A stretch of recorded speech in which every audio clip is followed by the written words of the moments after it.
In this video, I would like to share some research presentation tips with you. In particular, I would like us to focus on how to create an effective PowerPoint. So before going further, I would like to remind you that your PowerPoint is simply a visual aid to your oral presentation. It is not the presentation itself. So it is important to remember that your PowerPoint should not contain the text of your oral presentation in it. Okay, before proceeding, I would like us to quickly revise the structure of a research paper. So this is important for what follows. So definitely your research paper has an introduction and conclusion, and between the introduction and conclusion there's the research paper itself. And the first part is devoted to the literature review. This is the part in which you consulted the literature related to your topic, and you have analyzed it and arrived at certain conclusion. Then this part is followed by methods. Here you describe the approach you took while researching, whether it is a quantitative approach to your research or a qualitative approach, or maybe use a mixed method approach. You also describe here the participants of your research, the setting, the instruments that helped you gather your data, and how you will analyze that data. The next part is titled data analysis, and this is the part in which you present your findings and the interpretation of your findings. And finally, you have the discussion, and it is in this part you speak about the implication of your research findings, and you just conclude them. Now, coming back to our PowerPoint presentation, so what shall we include? Shall we include every single part of our research paper? Let's see.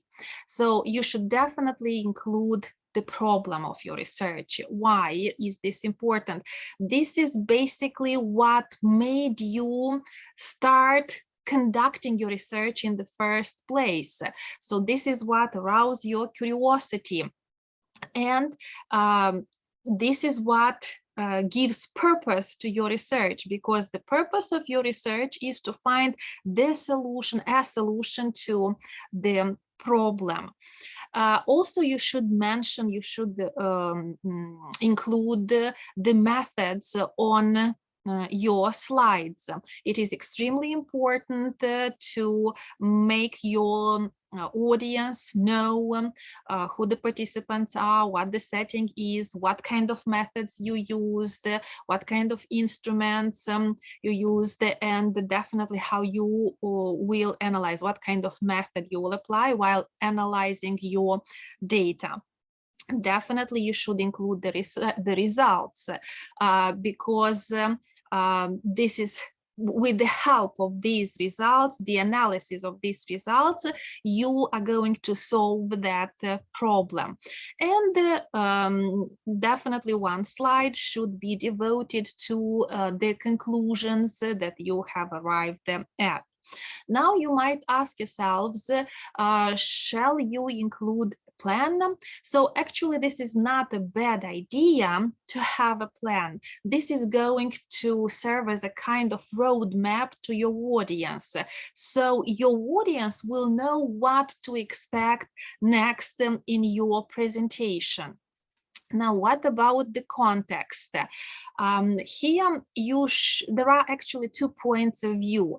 There are scholars who claim that it is not necessary to include a slide or to devote it to the literature review, because your audience already possesses a certain degree of expertise in that field.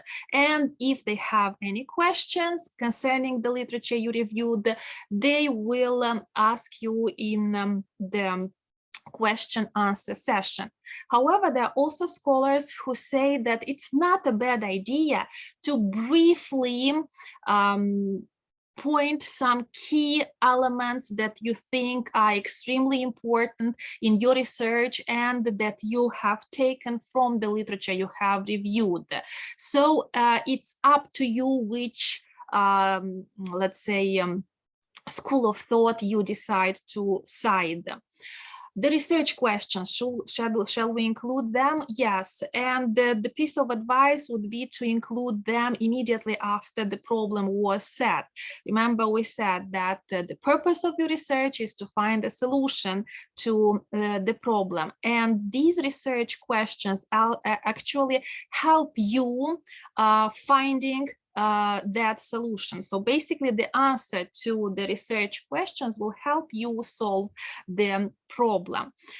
What about the sources that you have consulted? Yes, it is a good idea somewhere at the end to include a slide where you mention the most relevant sources, the most important sources that you have consulted while conducting your research. Now, some do's. I would recommend following the KISS principle. So this abbreviation basically means keep it simple and short. And this is valid for both your oral presentation and your PowerPoint. Also include only the important details. Use only relevant visual representations. And finally, use bullet points for text structuring. This means that you should not use full sentences. Remember, we have already stated your PowerPoint is just a visual aid. It should not contain the text of your presentation. So that's why you need to use the bullet points while structuring the text, where you will include just the key points, the most important details. Don't use distracting colors, patterns, pictures, or animation effects. So this would not look professional. In addition, while just having these animation effects, which are totally out of place, you might lose your audience. So they might distract your audience from what is really important. Also, don't use overly complicated graphs, because while the audience is trying hard to understand what you wanted to show with the help of that graph, you might simply lose them. Now, let's see how much time should be allotted for each part of your PowerPoint presentation. So it is extremely good to start with a brief introduction. So introduce yourself and use this time to generate your audience's interest, and take the opportunity to introduce the problem of your research and the research questions.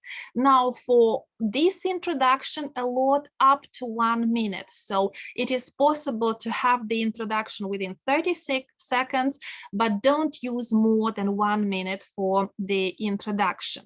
Now, if you choose to speak about the context of your research, so to just review a bit of literature, then include only your own conclusion after you have reviewed the literature, and maybe it is appropriate to include a working definition of an extremely important concept of your research. For this, you can devote up to 2 minutes. So think about something just to be told within 1, maximum 2 minutes. The bulk of your presentation is what follows afterwards. So, and next, you should include, as we stated, the methods of your research. Just describe the participants, the settings, the instruments that you used to gather the data. How much time can you allot to this? 1 minute. So try to do this within 1 minute. Next is data analysis. And as I said, this is the most important part of your research, and this is what your audience is really interested in. So here you just display the findings in the form of graphs or charts, it depends, and you just speak on the analysis, on the results that you've got. Here you can spend up to 5 minutes speaking about your data analysis. Finally, for the last part, the part in which you sum up the key points and you describe the implications of your findings. So for this part, you can allot up to 1 minute. Now I would like to show you an example.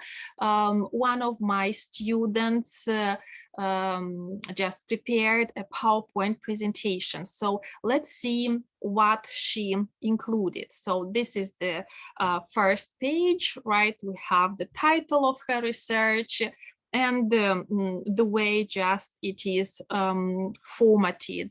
Now, she decided to have the plan, and I said that this can be a good idea so that you set certain expectations with your audience, and your audience will know that these expectations are going to be met. So it serves as a kind of roadmap.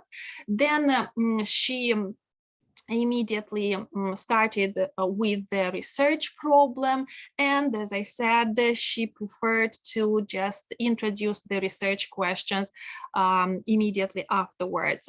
She also preferred to include the context, and you see that the context is included in on one slide only. She was very brief, and she managed to just speak on this within 1.5 minutes.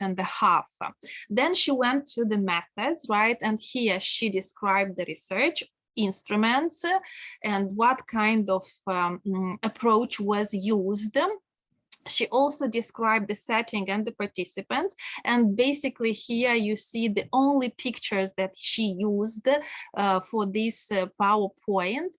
Then she went to just speak on the data analysis, and she chose just to have the research question, right, and the results after her just study was completed, she got another research question, and this is how she chose to present the result, and definitely she was speaking on them, so giving more details, and also she had chart showing the results. Now, this took her up to 5 minutes, and then she went to the conclusion, and you see they were presented, the conclusions were presented on one slide, and this was followed by the sources she used in her presentation.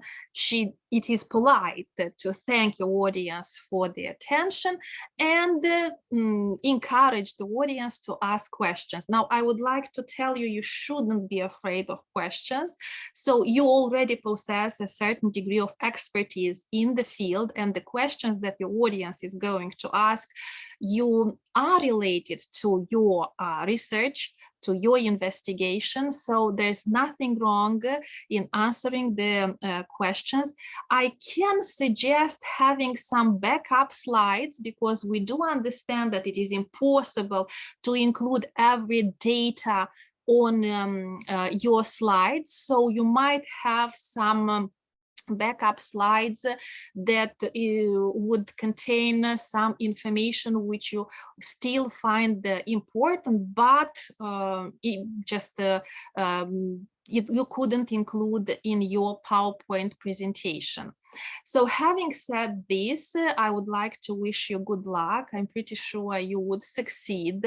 So you have done a tremendous job by conducting your research. So there's nothing left but to present your findings, to create an effective PowerPoint that will help you just convey your ideas to your research findings to your audience.